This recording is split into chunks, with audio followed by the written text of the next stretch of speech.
When your avoidant ex comes knocking, it's easy to fall back into old patterns. But what if there's a better way to actually approach their return? Well, in today's video, we are going to do a deep dive into why avoidants come back and how you can maintain your sense of peace and centeredness, as well as what the best options are to do in this particular situation. And my hope for you is that by the end of this video, you will really understand why it is that avoidants come back, how to tell what their intentions really are, and how to make sure that you are able to approach the situation in a healthy way that also allows you to thrive.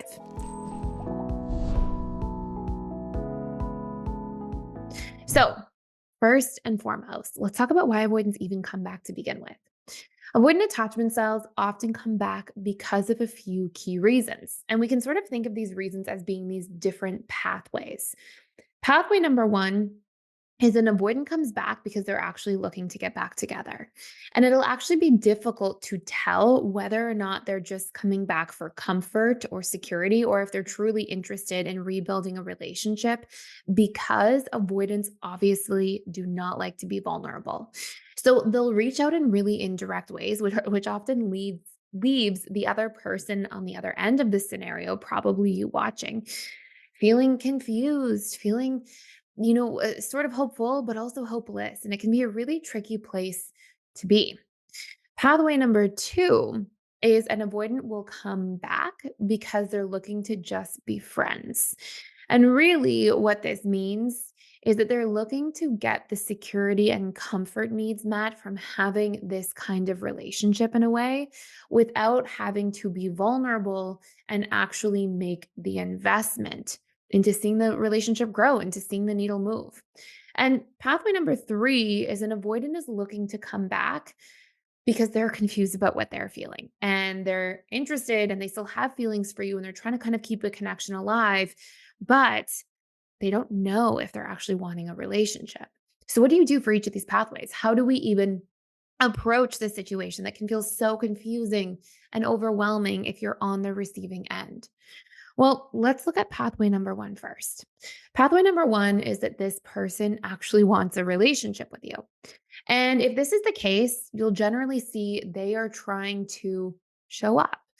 Now, a lot of conversations I've had with avoidants over the years basically are them saying, I thought I was being really obvious that I was still interested, but I didn't know that the person didn't feel that I was being obvious, which is a very common happening with an avoidant. So avoidants often think that they're, taking the initiative, making the effort, and it's so clear that they're wanting to be back in a relationship.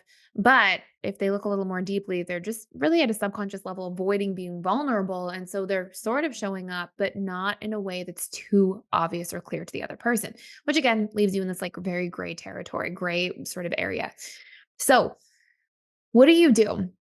My feedback for you is that if you're in this situation and you think that maybe the person is trying to really rebuild a relationship with you, number one, sit down and decide what it is that you are needing if you were going to consider getting back into this relationship.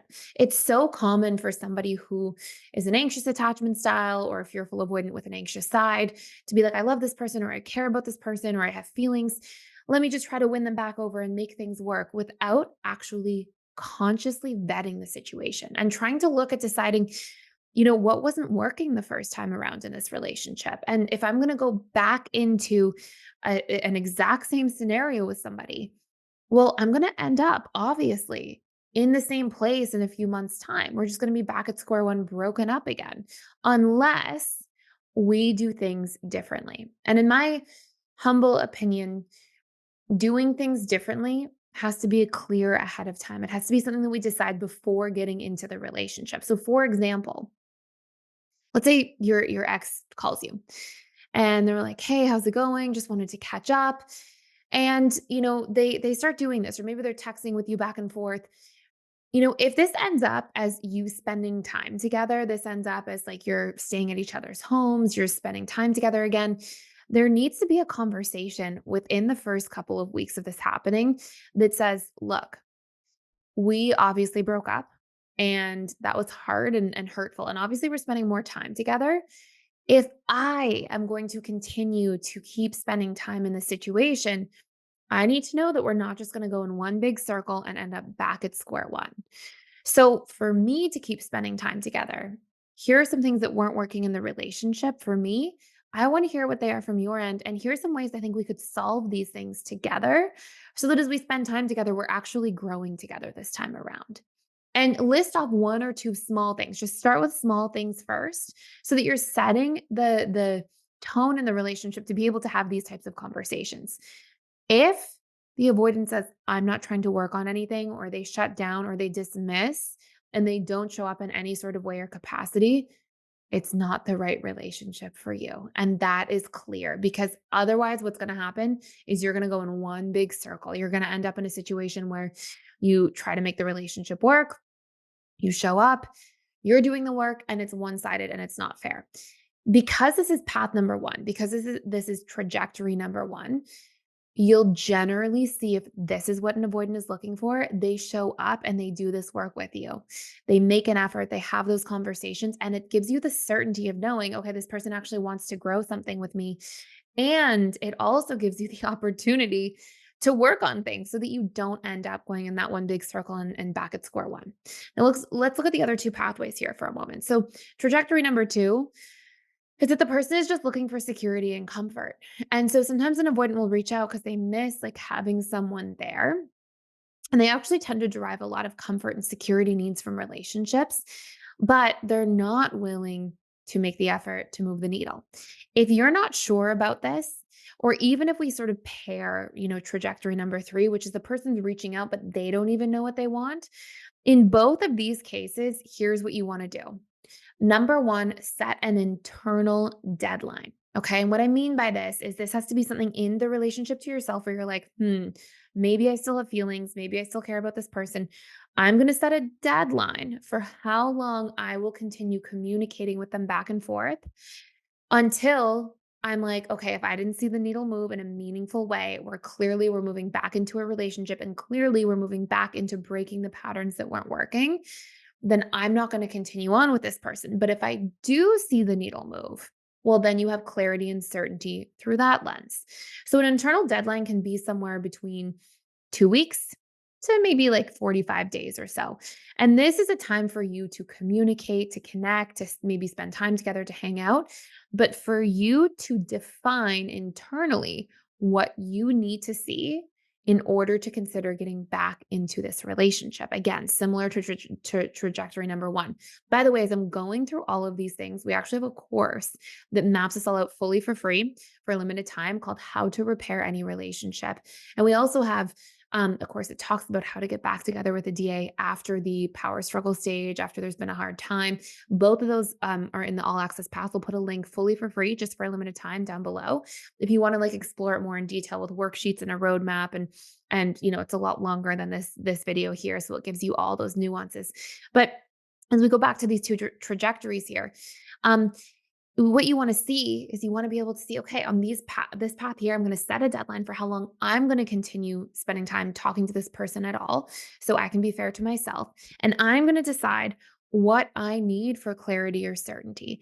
And if halfway through that deadline, you don't even know what's going on yet, you don't know if this person's making an effort or if you're going to spend time with them or hang out with them, you want to say something like this.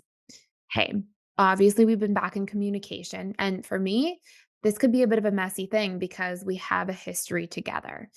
I need to know if we're going to work together on growing into something and evolving this dynamic that we have going on because I want to be mindful of my own time that I'm spending in regards to this relationship. What I've learned recently is that my time is really precious and I want to be with individuals and spending time with individuals who are wanting to grow with me. Is that something you're looking for at this point, or is that something you're not available for? Thank you. And when you can say something like that, you're very clear, you are getting certainty, and you're giving that person till the end of that deadline the opportunity to show up, move the needle, make a move, progress, evolve, do the things that you're looking for. And if they don't, you have your answer and you have to listen to it. And this goes for anybody of any attachment style. Like people, I say this all the time on this channel, but when I was running my practice, I would have people come in and I didn't care how much attachment wounds they had. I didn't care how fearful avoidant they were, how dismissive avoidant, how anxious. I didn't care about that stuff. I cared, are both people in the couple willing to do the work? Because if they are, we can make this relationship work. But if they're not, then it's going to be really, really difficult. And so I want to know for you listening, are you vetting? Are you making sure this person's willing to do the work? And that's you respecting yourself, showing up for yourself, having your own back in this process. And that's such an important thing to be able to do. So I hope this makes a whole lot of sense. Thank you so much for watching and stopping by. Check out either of those courses for free for a limited time. If you want to, you can click the link down below. And if you're enjoying this channel, please like, share, and subscribe. I would appreciate you being back around, watching more videos, and I look forward to seeing you soon. Thanks for watching.